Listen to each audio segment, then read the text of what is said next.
মানে যা করছিস ভালো করে ভেবে চিন্তে করছিস তো? উপায় নেই। বাবাও চলে এরকম ভেবে চিন্তে একটা কিছু করতো, একটা কিছু। তুই তো দেখিস নি বিয়ের সময় কি চুল, একেবারে মাথা ভর্তি ঘন কালো চুল। ব্যাস চুল গলি মা সোনার মাথায় রইল না, রইল না। সেই যে আমার বাপরি পানা চুলগুলি, আরে ছিল জলদাপাড়ার জঙ্গল, মাত্র একখানা দের করে দিল নেপালগঞ্জের ফাঁকা মাঠ। আর এটা না, এটা একটা জিনের প্রবলেম। এই যে হাতের মাথায় কিছু তেল পেলে মাপো মাপো ভাব, এটা একটা জিনের প্রবলেম। আমার তাহলে বাবার বলতে নিতে হবে। হ্যাঁ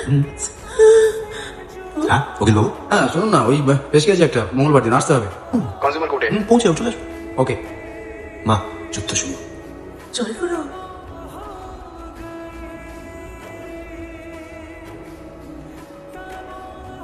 দেখুন আপনাদের যেগুলো বলে দিয়েছি সব কিন্তু ওগুলোই বলবেন। হ্যাঁ ওই দেখুন, ওই যে ওই হচ্ছে আপনার অপোনেন্ট, ব্যোমকেশ কোম্পানির মালিক।